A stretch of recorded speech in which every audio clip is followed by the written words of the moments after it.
This is a Gear Network production. Coming to you live from Greece, New York, from the Gear Network studios, this is Talking Wrestling. Here is your host, J.C. Money. And hello everybody, welcome to Talking Wrestling here on the Gear Radio Network. My name is J.C. Money, and happy post-Memorial Day, everybody. I hope your holidays went well, and to everybody, all the men and women of the armed services who have served or continue to serve, I simply say thank you. And I know that's not enough, and it never will be, but your sacrifices are appreciated, and they do not go unnoticed. So thank you very much. God bless you all. Today's episode is sponsored by Broken Road Entertainment's Pier 6 Wrestling Live, emanating from the Italian-American Community Center on Sunday, June 8th from Gates, New York. Tickets are $20 for front row, $15 general admission, and kids 10 and under get in for just $10. Bring the clan for some great family entertainment.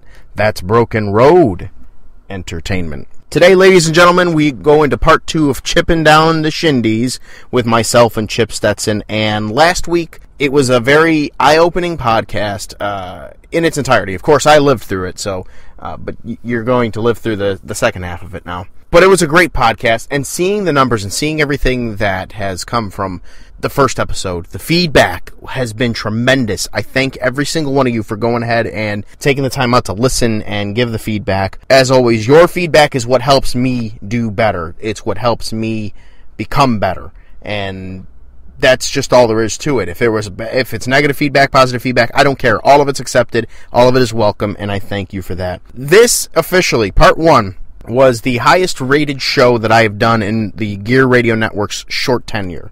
That's saying something. That is amazing. Chip, I cannot thank you enough. This has been a blast to just watch, sit here, and take it all in. I know I said last week that I was going to put the second part up before the holiday.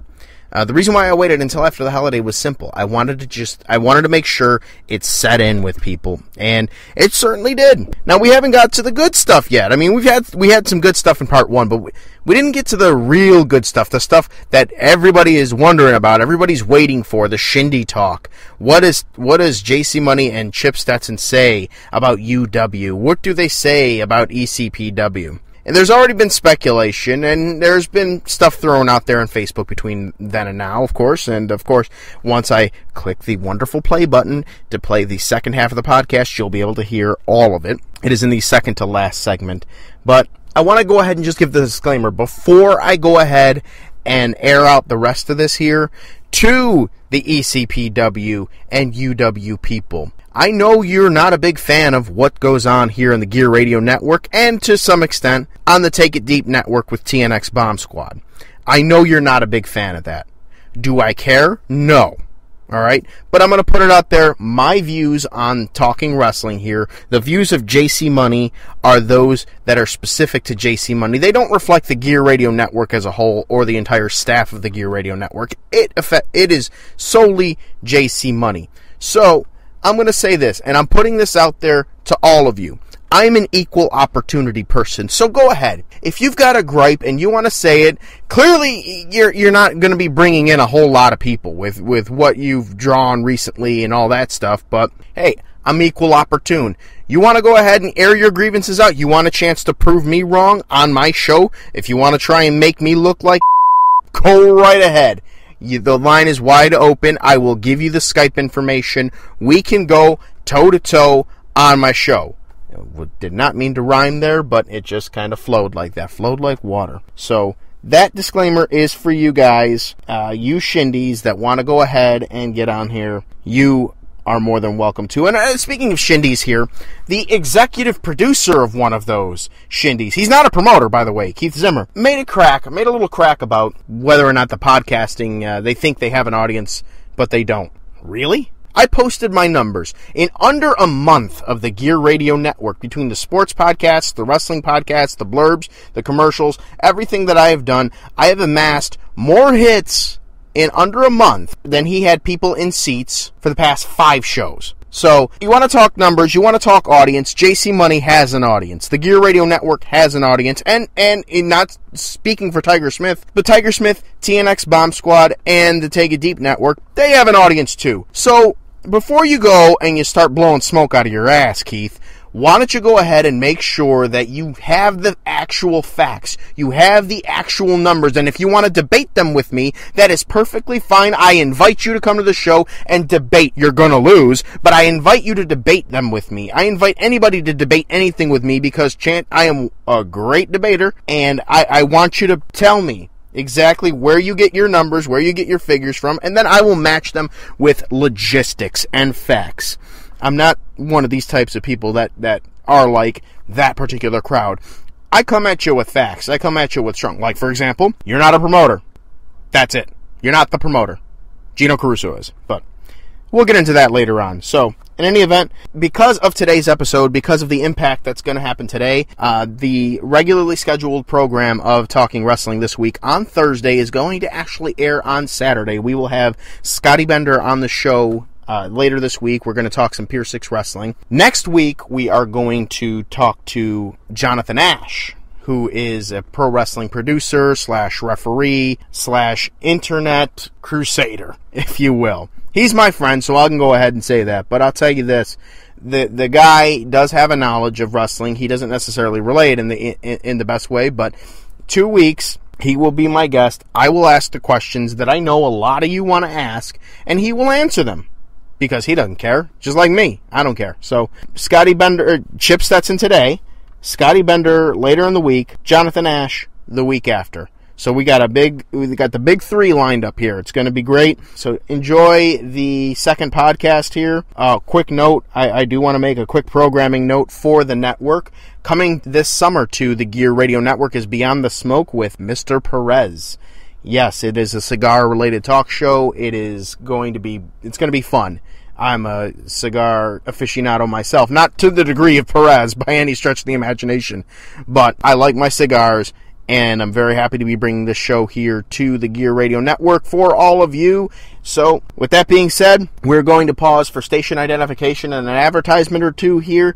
This is Talking Wrestling on the Gear Radio Network. Enjoy part 2 of Chippin Down the Shindies. You're listening to Talking Wrestling on the Gear Radio Network. Good night now.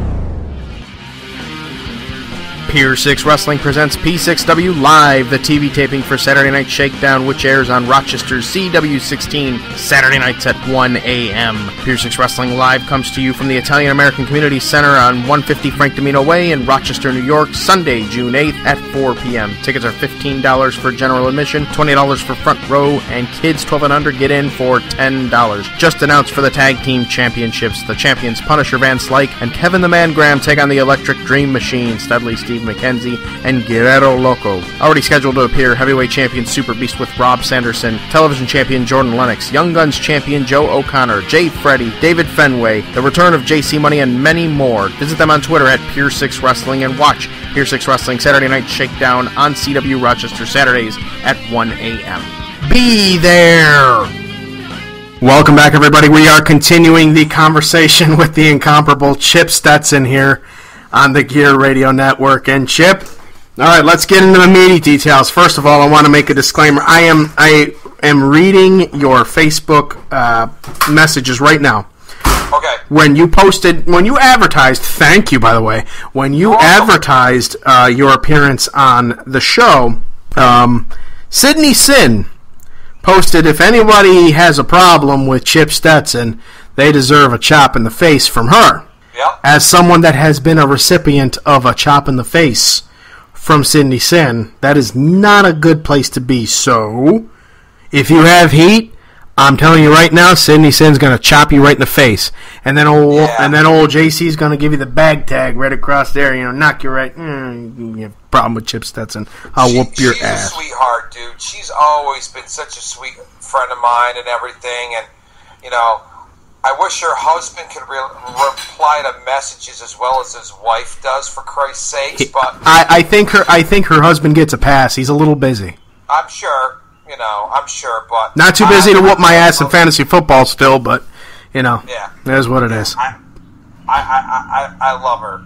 Yeah. She's always been a great friend of mine, even before they were together and everything. Which always, and the family too, because back when I was like sick and stuff like that with They thought I had Hodgkin's, and I had a blood clot and everything like that, and it was running in their family too. Back when I had hurt my ankle, when I broke it and developed blood clot. At least you heard around a candy. Did you ever hear about this? Your blood clot? My blood clot. No, actually, why don't you go ahead and tell us about that? If you don't mind. No, not at all. I was wrestling in Tonawanda for Empire.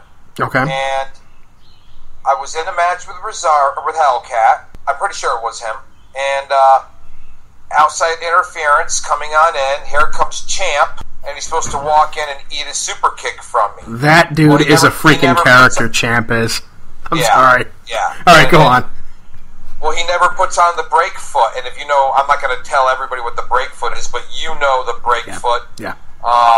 And he rolls right, pushes right into me and totally rolls my ankle. My foot swells up, doubled the size. Fast forward, end of the night. I'm not even 100% sure I broke it there because I ended up sliding down an embankment at a parking lot too, at an after-hours place that we went to. It's not far. I think it's just right down the road where we had one of those outdoor shows before. I'm trying to remember the name of the place. It's right down the road from Tonawanda. There's a parking lot out back. And I ended up sliding down that one, and I rolled it again. But I ended up getting a blood clot. I broke my ankle, got a cast, went to Maine.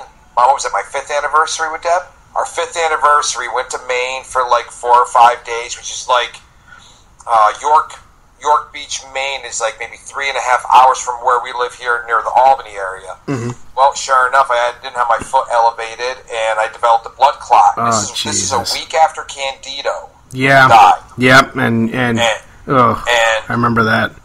I remember coming back, my foot over a 3-day period went from pink skin to purple skin. Admitted into the hospital. They found it's probably about the size of my thumbnail in my calf. Automatically admitted to the hospital for 4-something days.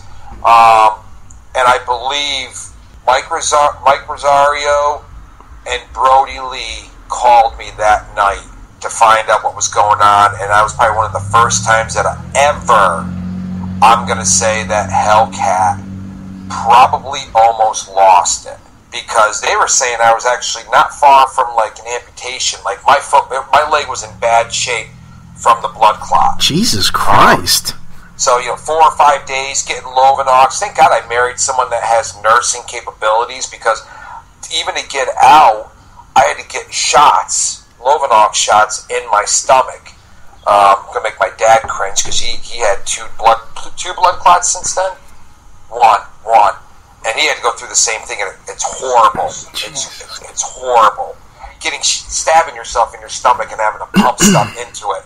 But I never forget that, too. Like, I know Hellcat and Brody ended up calling me that night and ended up talking to my wife when I was in the hospital. She's been like, what the heck happened? We were with a week and a half ago, and he's in the hospital, like, blood clot, and this is all around Candido time. Right, so everybody's already on edge. Right. So it's just bad, real bad. Jesus, I wish I knew that at that time. I'd have gone down. I would have gone down there. I would have gone down there to visit. Yeah, no, I know you would have. And everything worked out. I was on the shelf for maybe, I'm going to say about 9 months, and then came back and got right back into the realm of things. But talking about Cindy's family, they had the same stuff. They had history of blood clots, so I had something in common with them. Mm-hmm. That was my break the bread moment to learn about their family and the blood clots, and not being able to wrestle while I was on thinners, and not being able to shave with a Bic or a razor. I had to have an electric one so I wouldn't cut myself and bleed to death. There was a whole bunch of stuff that was going on. And that may also go in a little bit with when you saw me disappear for a little bit, for like a 9-month period where I had to watch myself. And that was right around when NWA was starting up. Yeah. Because I seem to recall Candido being passing away around that, around the I think it was 2004 or 2005, something around there. 4, 5. Well, Mom, wasn't Sean born when I had the blood clot? Yeah. And she had just had baby Sean. So no, we're going back like 8 years ago, 9. And so you're right, like 05. Jesus, man. Yeah. That's insane. That's insane. Well, obviously, I'm glad, and I'm sure others listening are glad that the best came out of that. So, yeah. Chip Stetson, once again, ladies and gentlemen, if you weren't aware, joining us here on Talking Wrestling with JC Money. And so let's go ahead and let's talk Skull Wrestling Promotions. Yeah. I know who Skull is. Yep. That guy was old when I first met him. He's ancient now, but I love the guy. He friend requested me the other day, and I was like, oh, and it was like his like real name, and I was like, oh my god! And I clicked on it, and I was like, that's Skull, and I accepted him right away. So it was cool to see him, and see he's still kicking. But Skull Wrestling Promotions, how did that come about? What is it about? And well, I guess just how did it come about? All right. Well, you know what? Skull had retired from work and was really, and actually understand, like, he was friends with my dad from back in school when they went to school together back in Rotterdam, New York. So wow. My family, my dad was acquaintances of Skull, and he military veteran. Actually, little known fact, he played AAA affiliate baseball in Texas, but I believe it was through the Chicago White Sox organization back in the 70s. So he had gone, or maybe at the 60s. He had was gone for a while, came back to the area. So here he is. He had gotten, was out on disability, retired, wanted something to do. Had always loved wrestling back when we were at 24/7. Wanted to do something to get him out of the house, and so we had opened up a dojo together, and started Skull Wrestling Productions. Just partners all the way, someone that I can trust. In this business, when you're going to go in, everybody has two different ideas. The good thing that was great about Skull and I is we can agree to disagree. Not too many partnerships can do that. Right. You know what I mean? It's never about one person getting the glory over someone else. It was, we always had the open door communication with each other that the other would never feel bent out of shape. Okay. And right. In this business, that's one of those things that never happens. Right, absolutely. Because it's all glory, glory, glory. Right. So, Ego, and actually, you didn't hear this. You'll hear it in the earlier part of the show. That's one of the things I was talking about. Was sort of the glory, glory, glory, ego. How terms in wrestling are interpreted, like heavyweight, cruiserweight, that type of stuff. I hate that.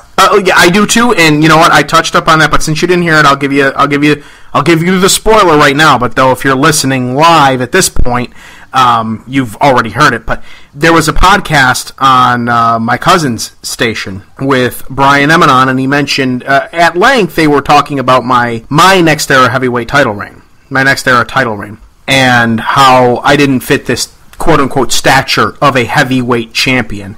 And my thing was where I mentioned, when you're talking about the independents, especially like this area, the average heavyweight is 195, 200 pounds.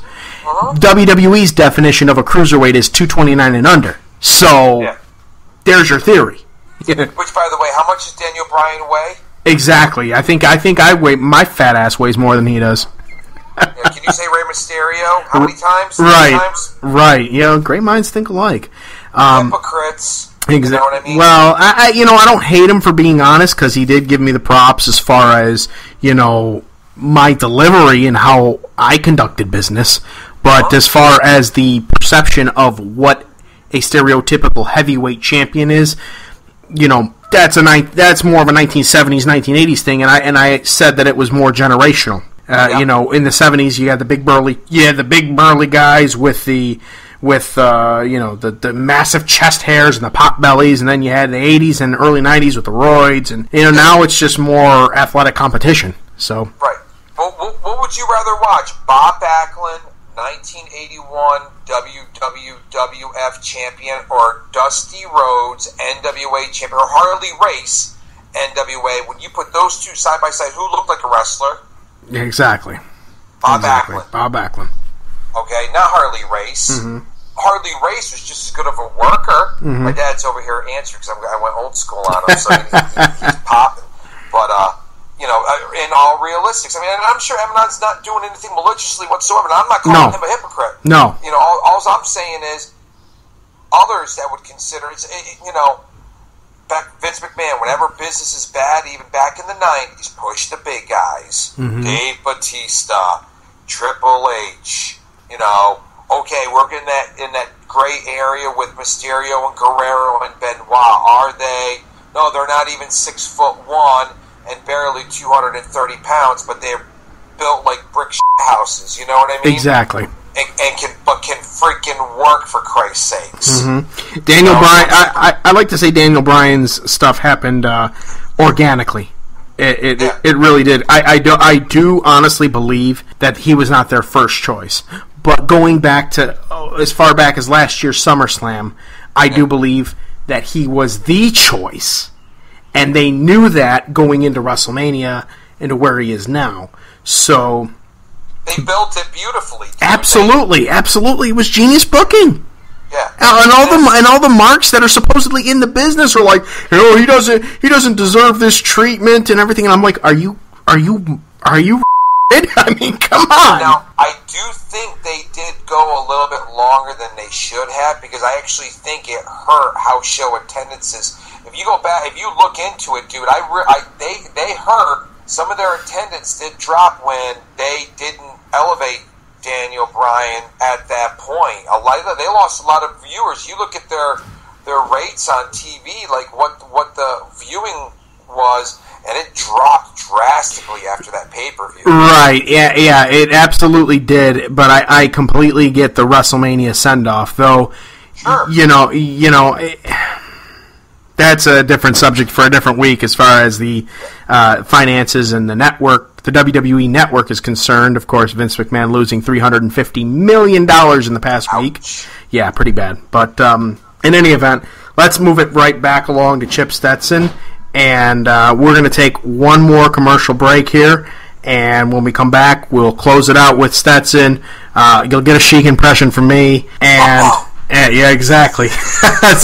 And this is a much more expanded edition of Talking Wrestling than you're used to. But it's good stuff. So keep it here on the Gear Radio Network. We shall return in a moment. Sports, news, and fun. This is the Gear Radio Network. Pier 6 Wrestling presents P6W Live, the TV taping for Saturday Night Shakedown, which airs on Rochester's CW16, Saturday nights at 1 a.m. Pier 6 Wrestling Live comes to you from the Italian American Community Center on 150 Frank Domino Way in Rochester, New York, Sunday, June 8th at 4 p.m. Tickets are $15 for general admission, $20 for front row, and kids 12 and under get in for $10. Just announced for the Tag Team Championships, the champions Punisher Van Slyke and Kevin the Man Graham take on the Electric Dream Machine, Studley Steve McKenzie, and Guerrero Loco. Already scheduled to appear, heavyweight champion Super Beast with Rob Sanderson, television champion Jordan Lennox, Young Guns champion Joe O'Connor, Jay Freddy, David Fenway, the return of JC Money, and many more. Visit them on Twitter at Pier 6 Wrestling and watch Pier 6 Wrestling Saturday Night Shakedown on CW Rochester Saturdays at 1 a.m. Be there! A successful product does not become a successful product without proper advertising. If you would like your show advertised here on the Gear Radio Network, rates are very, very low to start off here. Give us a shout on Facebook, facebook.com/Gear Network. Send us a message. We can work out the details. Get your brand promoted here on the Gear Radio Network. From the Gear Network studios, once again, JC Money. Welcome back, ladies and gentlemen, to Talking Wrestling with JC Money. And here we go. We're going to go into the final segment of this podcast. And oh, there's a picture of Hellcat on my Skype. Why are you showing me that randomly? What the hell, man? I couldn't resist. Okay. You can't say that I didn't put him over. That's right. You put him. Hellcat, if you're listening, which hopefully you are. But if you are, he just put you over. And I'll have you on my podcast, too. So he'll do it. I'm sure he will. Yeah. Once once he knows I did it, he's gonna be like, all right, I gotta do this now. Set it up, man. Give me JC's numbers. He will. All right, cool. I'm down with that. Because I'm sure there'd be a lot to talk about. That would be a very interesting podcast, needless to say, being that he was he's the guy in NWA, and I was one of the guys in NEW, and there was legit, whatever. It's all in the past. But, all right, so let's talk Shindies. Yes. The subject we have all been waiting for. Yes, now, we mentioned Jonathan Ash, and, of course, pre-Jesse ass-kicking pending. He's been very vocal about, some of the Shindies, the way things are done in certain promotions. Yep. I share a lot of the same sentiment, though I don't relay it like he does to a degree, unless I'm really pissed off. I agree with a lot of what he says. So when we start talking about Shindies, first of all, what, by the Chip Stetson definition, is a Shindy?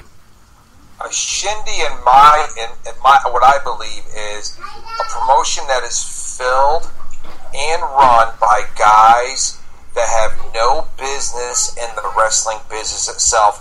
One, have no clue on what work is, never went to a training school or was kicked out of a training school, got in by I'm affiliated with this person, and then obviously terms broke down along the way. Just guys that have no business in the pro wrestling business whatsoever. Don't have what it takes. They are the company rejects. They are the company scumbags. They are what everybody that mom and pop told you to stay away from, that you were going to get burned by. Mm-hmm. Mm-hmm. That's them. Mm-hmm. That's them. Kind of like extremely crappy pro wrestling, what I like to refer to as yes, I've TCPW. I've referred to them as that too, repeatedly. Even on this program, I think I did it at my first episode. I'm not sure, but it's just guys guys that have no business performing in a crowd or for a crowd that make the business look awful and can kill a territory just by their existence. It's just, Yeah. And that's, the proof's in the pudding. Hello, you run a 5,000-seat arena, you jackass, and you barely get 110 paid tickets. You know what I mean? Yeah. Any legend on that show should have been pissed, big time. Yeah. I agree. Not just any legend, but any worker, anybody that was on there was. Yep. I know. I have friends that legit quit the promotion because of that show, because they got stiffed on pay. Absolutely. They went back on their word, and it just goes to show that some people should be promoting and some people shouldn't. And to the point, I personally, this is me. I'm pointing at myself here. Chip can see it because we're on Skype, but you can't because you're listening. But I'm pointing to myself here. I have been very, very, very vocal when it comes to UW. Okay, I'm setting up now. Uh-oh, he's getting ready. He's getting geared up. But I've been very, very vocal when it comes to that, and it's gotten me a lot of heat. It actually cost me my friendship, honestly. And I'm going to put this out there because I'm sure they're listening. But it cost me my friendship, I think, with Titus Smith, who runs the book there. Tylicious. Okay. Cost me my friendship, essentially, with him. Has me looked at very negatively from a couple of people, namely Cryptic Keegan, who I'm extremely disappointed in a lot, because he helps run the book there too.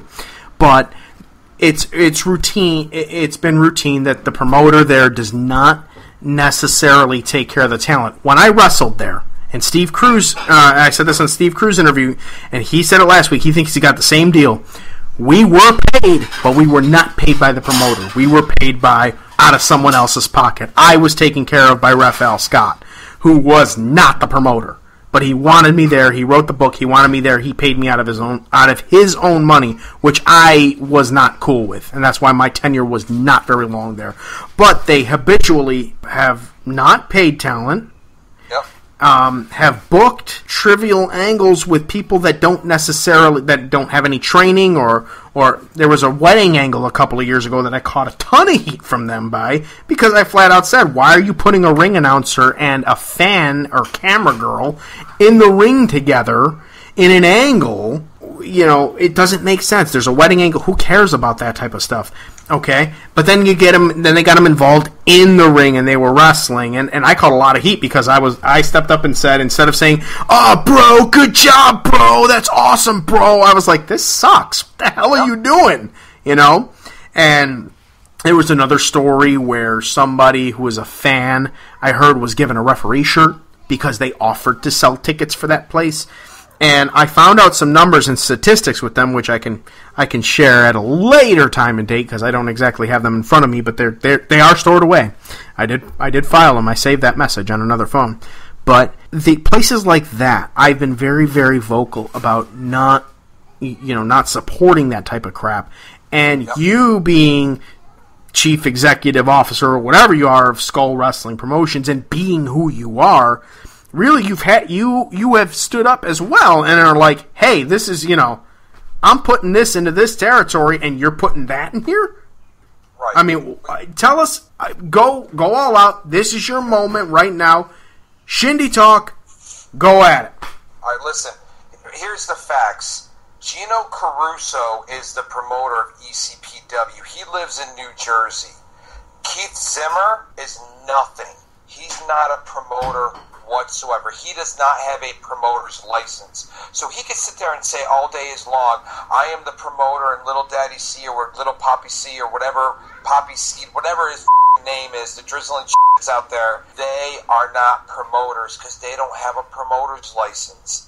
I challenge them right now to show proof that they have a promoter's license. They don't. They their can't. Name on it, and they don't. They can't. They can't. Last year when they came to Rochester, Curtis Lee Walker, quote unquote, was the promoter for ECPW coming there. Gino Caruso is on every single one of those shows because he is the promoter. Thank you. Now all right. So now that we said that, so Gino Caruso is the promoter, okay? And let me be fair here, because I know the ECPW alum are going to listen to this because they know they're going to be a part of the topic on this. And I offer any one of you idiots, I offer you the chance to Skype me and air your grievances on here. I want to hear your side of it too. I don't think you will because you'll probably block me like you've blocked IB Green or any of that type of stuff. But I will give you the opportunity to air your grievances with me. I don't know that you want to because I've got quite a point counterpoint that I'll hit you up with, but I'll be fair. I'll offer it to you guys. All right. Yep. Go ahead, Chip. I'm sorry. All right. Now, UW. All right. My problem that I have with Terry Cadillac, all right, and I'm going to shoot straight with it now. Go ahead. Okay? Terry, you do not have a DBA for all those different places that you rent your license out to. Point blank. I know you're the one that when we left NWA and went to Kayfabe Dojo, who called up the commission and said, do you have a DBA for running under UPW? No, I didn't because I didn't know it was that important. So I got one within the next day at the county clerk's office. It's that easy. Do you think the commission doesn't look for 787 wrestling? You live in Phelps and you're going to promote shows all throughout New York. It was just a matter of time before you got caught. All right? So what I'm telling you, you need to smarten up as a promoter and stop renting out your freaking license to everybody willing to pay you, okay? And because you're going to get caught. If you didn't get caught already, truth, let it be known, I talk to Glenn from the Athletic Commission all the time. Do you realize that the Athletic Commission is calling up all the insurance companies now, like Gagliardi? Whenever you put a notification in for an event, the commission contacts Gagliardi and wants to see if there's insurance binders on shows. Because it just happened to me the other week. They're checking everything. Now, I don't know how you do it.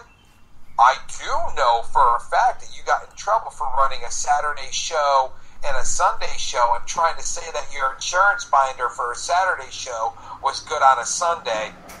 Except for, I don't know what you were reading because it said it expired at 12:01 in the morning. Oh, so, boy. That's why you got in trouble for Pineapple Jacks a couple years ago. It wasn't me. You screwed it up yourself. But you know what? Promoters need to be much more smarter. And I'll be the first to tell you. I play by the rules, and it pisses me off when nobody else does. Because I don't, if you're going to sit there and not do something, I think I should be able to do it too. But that's probably why Skull Wrestling Productions has a good reputation, because we do follow the rules. Sure, I got guys ticked off that we can't do flaming tables and barbed wire tables and barbed wire matches like other promotions in New York do. Just so happens maybe it's because of the area that we run in, where there is a deputy commissioner that does regulate all of those shows as compared to other areas where there's no deputy commissioners. But I'll tell you right now, it makes me sick when I see other promoters doing things that they know they're not supposed to do. You are not supposed to run out your license. Yes, people that used to work for me that were in your inner clique, Terry, told me. They did, and I don't think they lied. It wasn't just one, it was 3 people. Alright, so it's like, I'm not making it up. If I have to come back on, and please, respond to JC's, go on this network, have a rebuttal, tell me I'm lying, call my bluff, and then I will tell you publicly who told me everything. I've got nothing to hide, and I've got nothing to lose, because I'll be the first to tell you, you're not my competition at all. I gotta tell you right now, I have serious doubts that he or anybody from that camp will respond. You know why? Because they've all blocked me.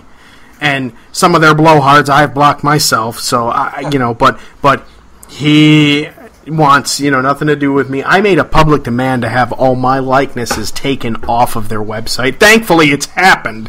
But I don't think you're going to lose any sleep over it, though, are you? Oh, hell no. I ain't losing any sleep over it. I've done a good job of keeping myself somewhat relevant outside of wrestling here, but, it's... Wow. That's a lot to process there, Chip. I didn't really know any of that. Did I vent that much? Was that enough venting for you? You can vent as much as you want, brother. Hey, if the feedback from it is where I think it's going to be with all the views, I know when I did your Brother Promotions podcast with Tiger, I believe in the first week or so, or the first segment, had over 1,200 views.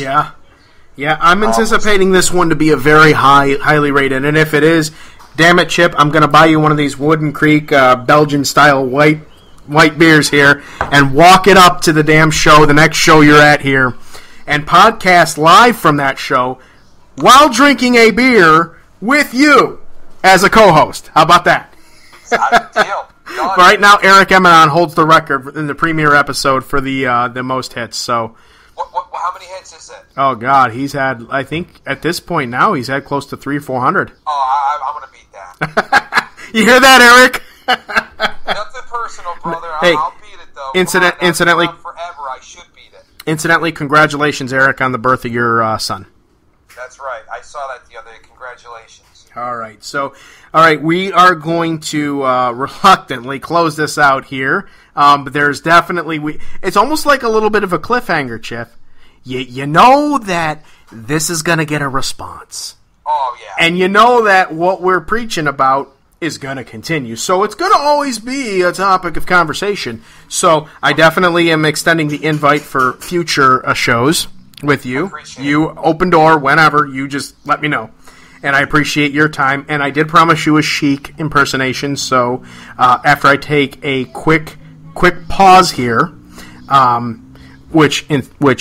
just so I can shut the door so my daughters don't hear me do this. I'm going to take a quick pause. I'll come back. I will have the Sheik impersonation here on the Gear Radio Network. You're listening to Talking Wrestling and the Gear Radio Network. Good night now. And we are back. The door is closed. The station identification that you just heard, the little kid voice that says you're listening to Talking Wrestling, that is my daughter. So it's her that I have to close it because she's in the repeating stage right now, Chip. And nice. you having kids of yourself, you know the repeating stage is not fun. No. Not when they go to school and say. Oh my kid dropped a GD on me the other day, and I'm like, oh no.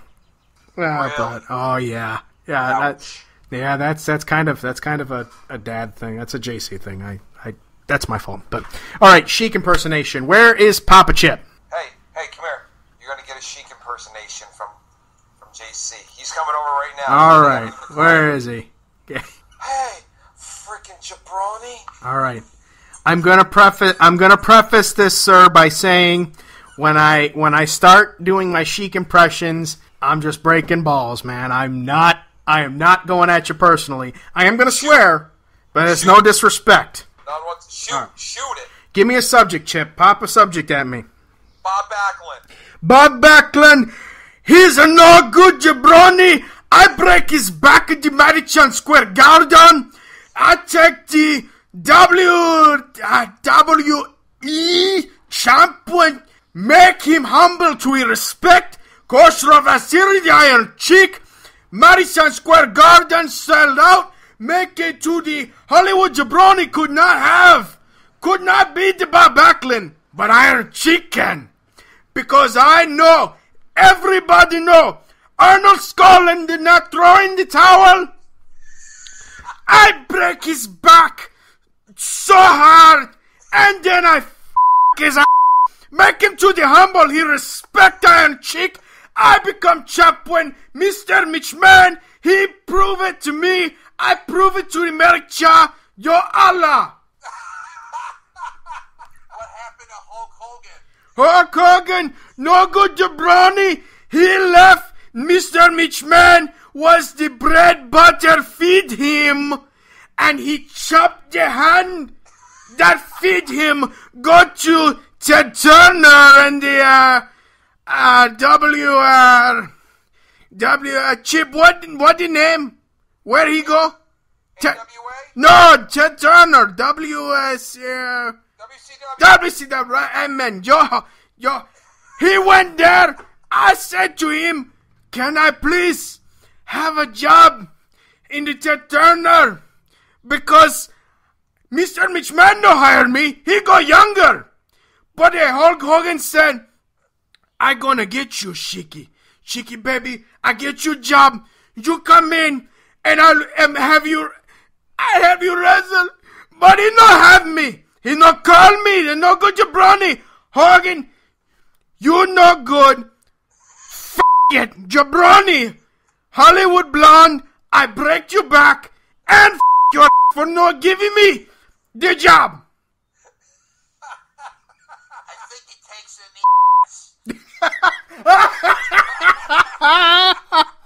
the Ladies and gentlemen, Papa, Chip Stetson's Papa Stetson there with the, good God. Lord, I'm going to be spending hours eliminating dead hair and censoring things, but hey, man, it's good, it's good. I am glad, Chip.